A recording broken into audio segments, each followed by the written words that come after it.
What is up, my brothers and sisters, my agents of respect? It's your boy Trey Johnson back with another episode of the No Disrespect But podcast. Before we get started, make sure you like and subscribe to the channel. Always feel free to comment. Just keep those comments respectful. And if you're interested in supporting your favorite podcaster, yours truly, the link to do so will be in the episode description. So, in a couple days, June 6th, guys, it's about that time. NBA Final. We are here. It's been a long, fought hard season.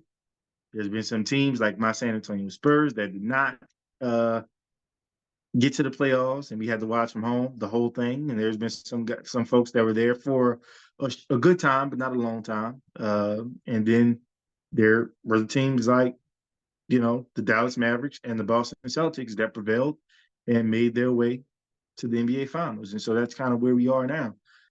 Two really good teams. Dallas is coming in as a 5 seed, but you know, they're a really good team. I think they would have been maybe a 3 or a 2 in the Eastern Conference with that record. So don't let the seeding fool you on what type of team this is and how good they are. Led by Luka Doncic and Kyrie Irving. Been getting some phenomenal performances and clutch performances from their role players, especially their two bigs, Daniel Gafford and Derek Lively II. You're also talking about guys like PJ Washington who are making timely threes, playing really hard-nosed defense. Derek Jones Jr. doing kind of the same thing. A guy that at one point in time you would say, hey, he's a space clogger. Like if he's not dunking, he can't do much of anything on the offensive end. And he's turned himself into a hell of a three-point shooter, making timely buckets. And guess what? He's still athletic as hell, still knows how to cut to the basket, make plays, get to the rim, things like that. But he's also become one of the Mavericks' better perimeter defenders. And we know in this league, with how many players on the perimeter are gifted offensively, you're going to have some guys, right, that can battle. Doesn't mean they're going to stop these guys, shut these guys down, but they can battle, make some things difficult, and provide you something on the offensive end to make some of those guys work on the defensive end. Sometimes they want star players to rest. And when you got guys that are active, and not just scoring the ball, I'm talking about setting screens, cutting to the basket, getting offensive boards, things like that. That's going to be helpful. And that's been helpful for the Dallas Mavericks to this point and getting to the NBA Finals and a chance to, I think this is the third finals their franchise is in, and it's a chance to win the second title in their franchise's history. And we know how much Dirk Nowitzki meant to this franchise and what he was able to do. And so him passing that torch to Luka and Luka being able to make it at an extremely young age, at 25, I believe is his age right now, is really remarkable. And the chances that the Dallas Mavericks took on bringing in the Kyrie Irving, a guy that had a narrative around him of being a locker room killer and being immature and being known for some of the things that he's doing off the court rather than being on the court, and how the off the court antics, as they worded it, outweigh what he was able to do and his God-given ability as a uh, basketball player. And so he came in, and I think he stuck to what he wanted to do. I think he's with a team that believes in him, trusts him as a leader, especially somebody who has played at some time in this league, right, and has had deep playoff runs, has gone to an NBA Finals, probably made the most clutch shot in NBA Finals history, right? And so to have him on these Dallas Mavericks, it's been invaluable.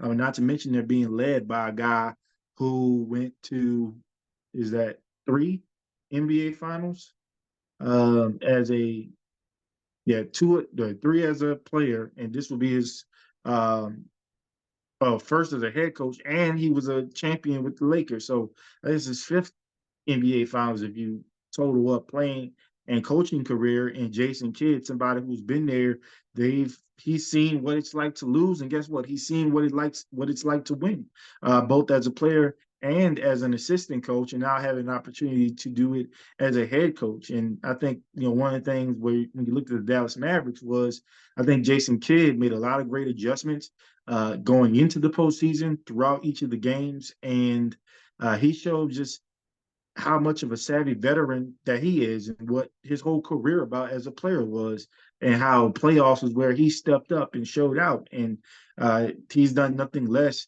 this year as the head coach of the Dallas Mavericks. And so a chance for him to make history. And I believe from a historic standpoint, this is the third time two black coaches are facing off. And so that's remarkable in itself. And Jason Kidd having an opportunity to be victorious in that endeavor.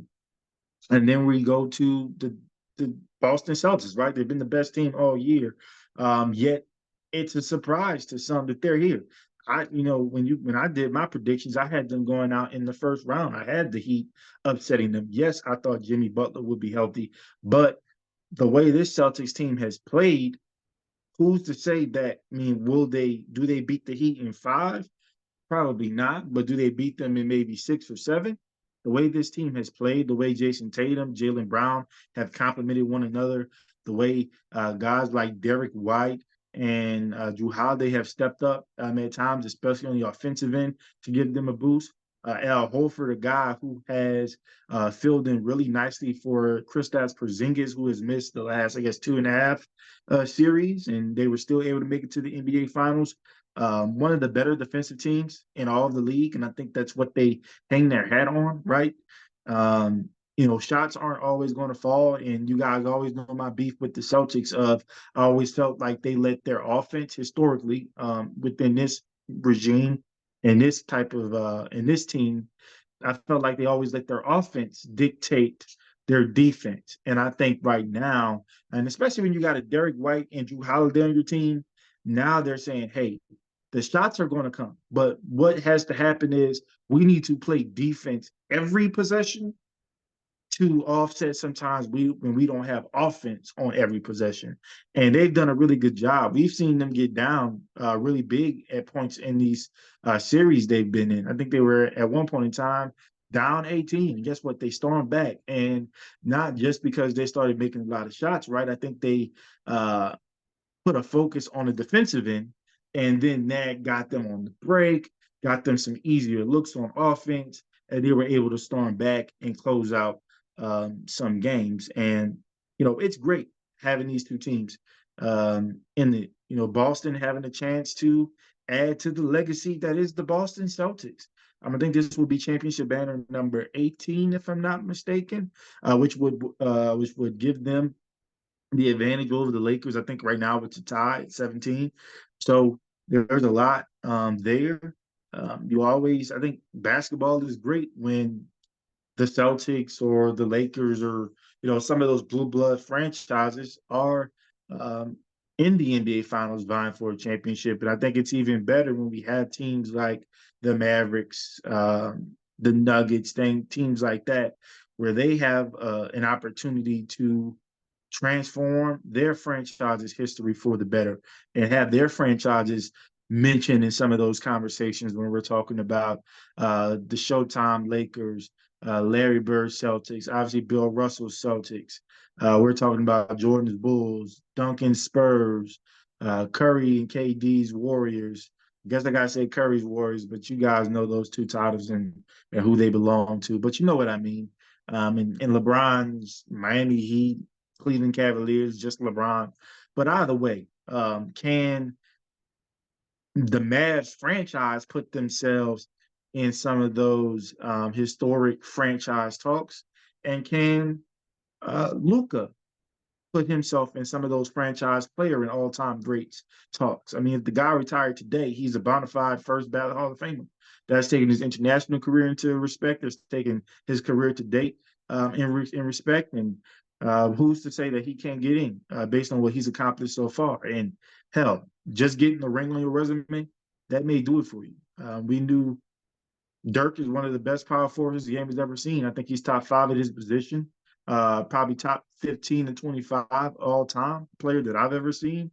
And one thing he was missing was that ring. And so he was able to secure that ring in 2011 and change his career trajectory and how we view him for the better. So it's a lot of things that these NBA Finals and NBA Finals victory can do for both teams. And kind of before I really dive into what I've perceived as what's on the line in these NBA Finals and my NBA Finals prediction, Um, just kind of want to talk about maybe some keys to victory for each team.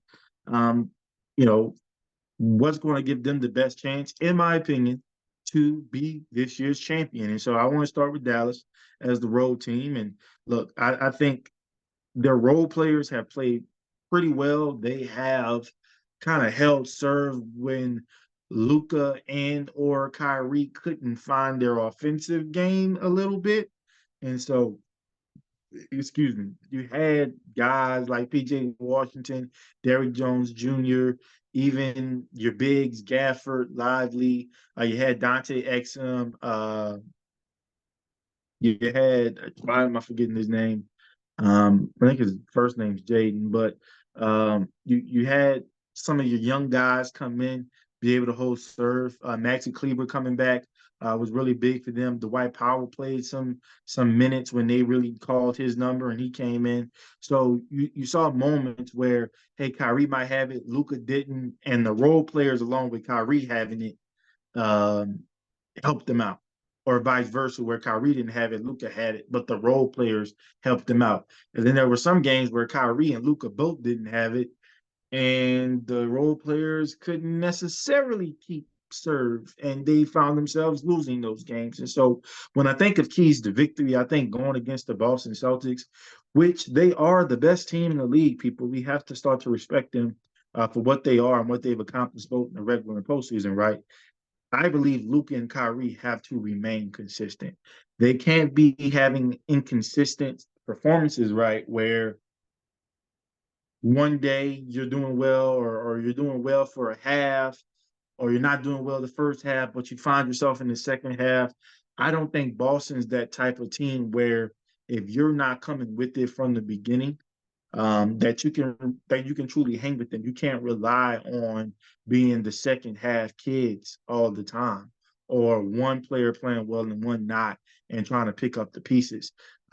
Yes, your role players have played phenomenal in this postseason, but at this point in time, NBA Finals, your stars still have to play. You're going to need your role players, but you also don't need, I don't think you usually see role players at this point in time play too far outside of their mind. They're going to have their moments, but at the end of the day, it's always going to come down to, can the star players of each respective team get it done? And so a lot is going to be asked of Luka and Kyrie. And I think they have to remain a little bit more consistent in the NBA Finals than they may have throughout the playoffs. Definitely have to stay out of foul trouble. You're looking at, obviously, you have to guard Jason Tatum, you have to guard Jaylen Brown. But when we talk about a guy like Kristaps Porzingis that would be healthy at 7'2", 7'3", and what he can probably get some of the bigs for Dallas in foul trouble. Al Horford can kind of do the same. He knows how to use his body well. He'll bang with you a little bit, things of that nature. But I also think about guys like Drew Holiday, who he knows how to find mismatches and take advantage of that. Can, if you got a smaller guard on him, he will take you down to the block, get you underneath the rim and force you to maybe try to reach in to stop him, or, jump on one of his pump fakes, and now you're in foul trouble. So Dallas is going to have to be really smart about that, especially their bigs, because we saw when Lively was injured and Gafford had to go to the bench, their perimeter defense suffered, right? Or not perimeter, their interior defense, I'm sorry, suffered. And when Gafford and Lively are kind of doing their thing, going all out in their respective minutes, it helps so much, especially rim protection. You're forcing your opponent to take more threes, things like that. So keep those two big guys out of foul trouble. And I think your perimeter guys, like Derrick Jones Jr., PJ Washington, who's going to be asked to maybe guard Jason Tatum from time to time. I think Kyrie and Luka are going to have to try to stay out of foul trouble as well, because I do believe that the Celtics will try to hunt those matchups. A guy like Derek White, who's good at manipulating and getting to the foul line as well, they're going to be extremely important. So you got to try to stay out of foul trouble. PJ and Derrick Jones Jr., they're going to have to hit threes. Um, with Kristaps back, maybe Al being able to go back to his normal role, the Celtics are going to do their best to make sure that you're not getting points inside the paint and dominating them there. And they're going to play off of a PJ Washington at times. They're going to play off of a Derrick Jones Jr. just because those guys don't have the reputation, right, of being knocked down 3-point artists. Okay.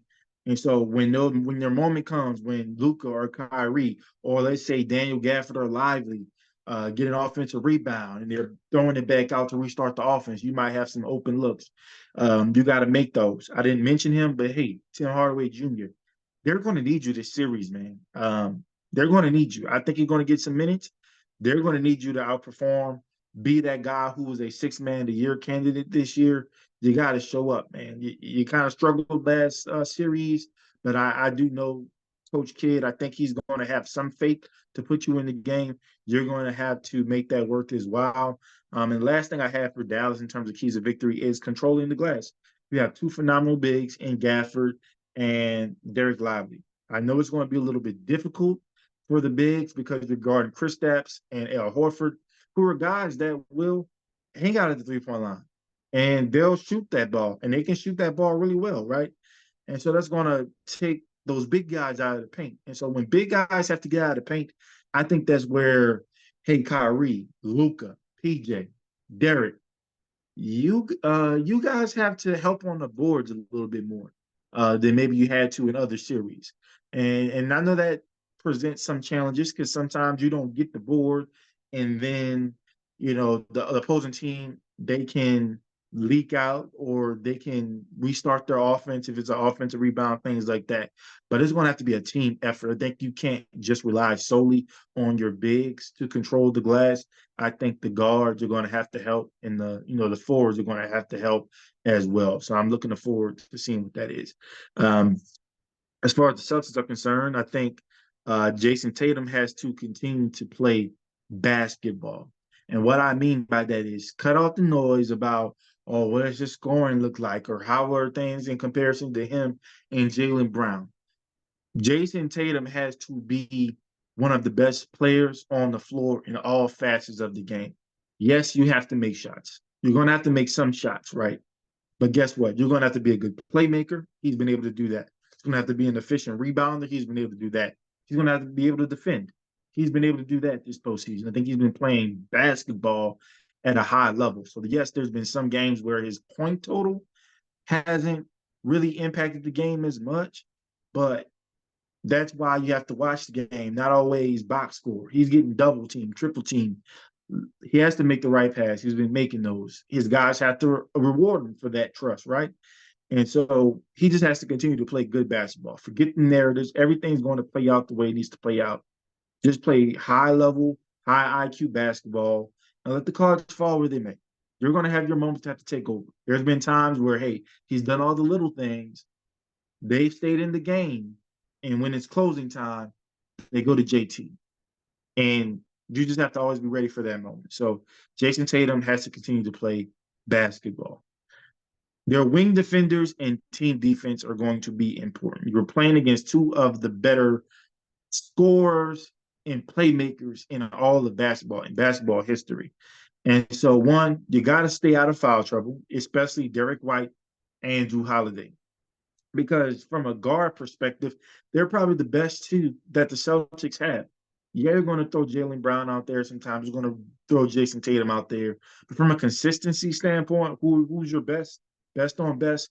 Your best defenders are going to be Derek White and Jrue Holiday on the perimeter, guarding Luka and Kyrie. But they're going to have to play team defense. And so that means, hey, you know what your guards are up against defensively?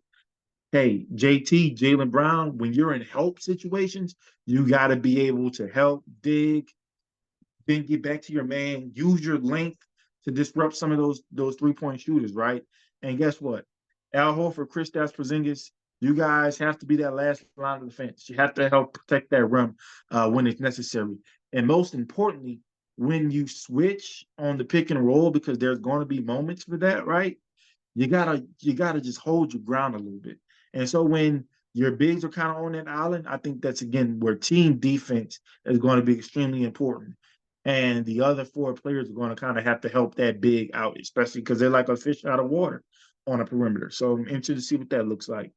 Um, Derek White, I mentioned him a few times. He's going to have to be a two-way guy, like a true two-way guy. We know what he's going to bring on the defensive end.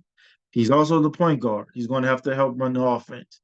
He's going to have to provide some scoring and be consistent in that. Make some timely baskets, maybe averaging 15 to 16 points per game, maybe a few 20 to 25-point games in this series to help the Celtics get over the hump. He's going to be a true two-way guy, and I think he has what it takes to be able to do that, right? And last but not least, the Celtics bench has to hold serve, specifically when Jason Tatum is on the bench.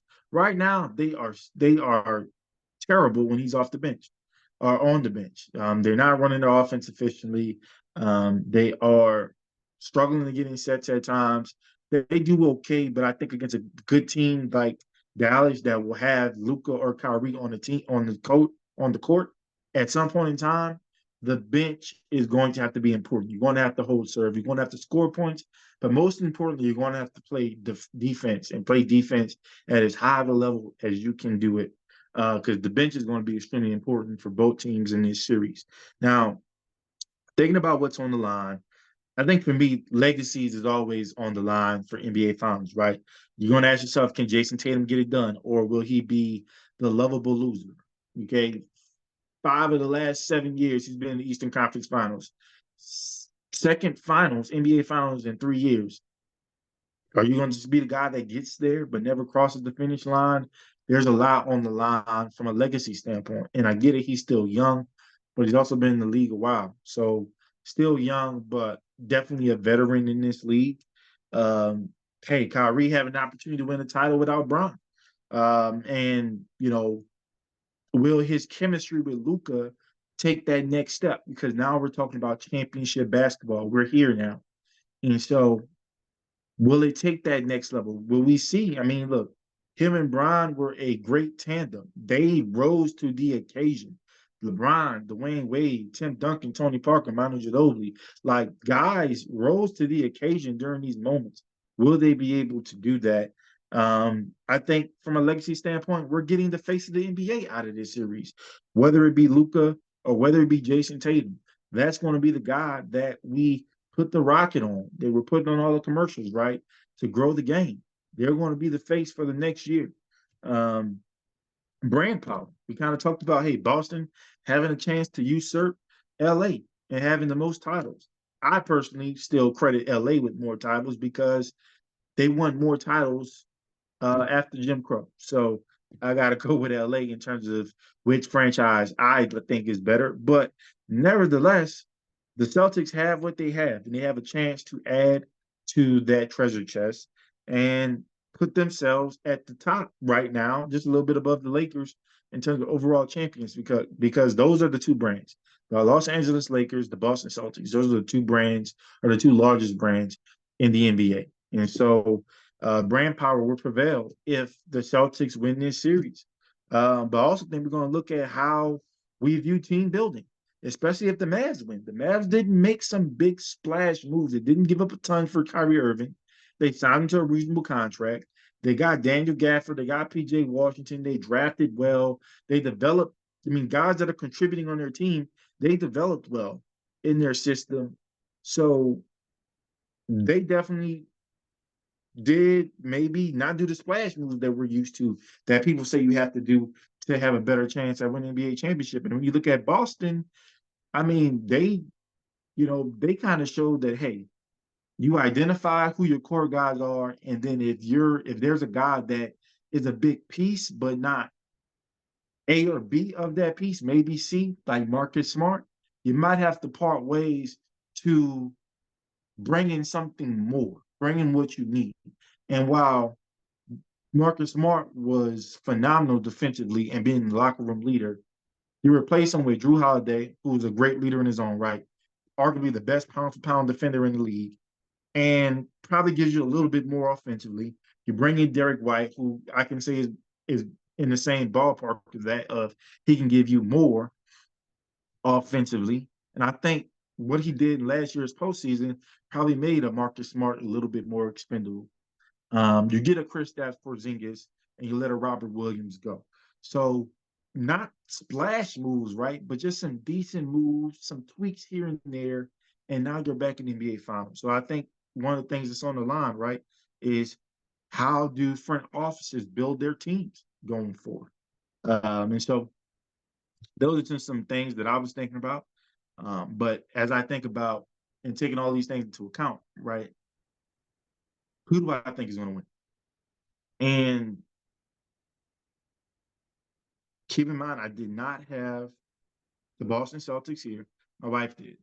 Um, and I didn't have the Mavs here. So there's two teams I didn't have here. I had the Nuggets and the Knicks, I believe. So neither of those teams made it. And so when I think about all the things and what I've seen this postseason,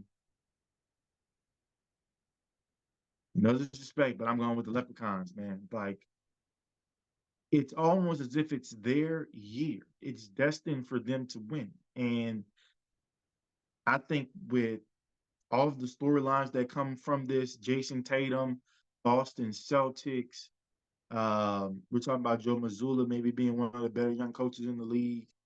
Um, I think they've built the team for now. It has to happen now. It can't happen tomorrow. Can't happen 3 years from now. It has to happen now. Drew's not getting any younger. Al Horford's not getting any younger. You already extended Drew, which means who knows that you're going to have Derek White services for much longer. Kristaps Porzingis, we already seen injuries can happen. So how much longer does he have?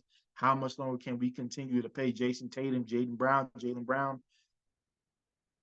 It's your time. And look, Dallas is probably thinking the same way. They don't want to waste time. Mark Cuban's been through this before. He may have felt like he wasted some of Dirk's prime years. And so he didn't want to do that with Luka. He wanted to give every opportunity to Luka to win the championship every year. And I think he's done a great job as an owner and be able to build his team that way. And so there's a lot for them to prove. There's a lot on the line. We always say you might be here, you'll definitely be here again. Who knows? Hey, yeah, Celtics, this is your second time in 3 years being here, but who's to say other teams aren't on the rise? We've seen how good the Eastern Conference is getting. We know how good the Western Conference is, and with some of their young stars coming in the fold, everybody doesn't have all the time in the world. And so for me, I'm going to go with the Celtics. I feel like it might be their year, and I'm going to go with the Celtics right now in 7. I was thinking 6, but I saw a report that basically said there hasn't been a game 7 in the NBA Finals since Cavaliers versus Golden State in 2016. And whenever I see something like that, I'm like, I just think y'all doing some funny business. So I'm gonna go Celtics in 7, but regardless of how long it lasts or how long it doesn't last, I think the Celtics hang up another banner, and I think Jason Tatum is your Finals MVP and grows his individual legacy along with his franchise's legacy. But good luck to both teams. I am praying for everybody to be healthy. I don't want any asterisk on anybody's resume when it comes to this NBA Finals. But I'm praying for both coaches. Hope y'all are in good spirits, good health.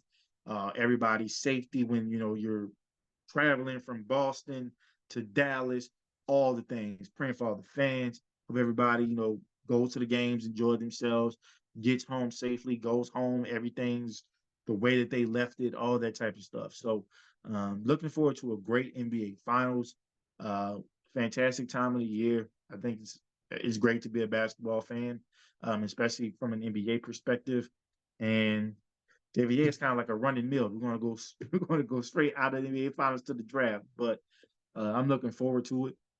I'll talk about it from game to game, that type of thing. But overall, I've given you my spiel on who I think will prevail, and I think it will be the Leprechauns over in Boston. And hey, make sure you guys check me out on the Bayou Boys podcast tomorrow. I'm going to drop an episode, and we're going to talk about some NBA final stuff, but also going to talk about some NFL stuff. So check us out on YouTube or wherever you get your podcast. Me and my boy Tay Visuals.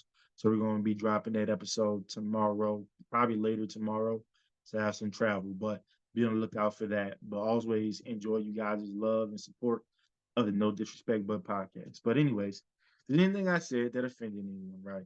It's an opportunity. That's a good thing, right? It's an opportunity for me to learn, and it's an opportunity for you to teach me. All I ask is that you keep it respectful. Peace.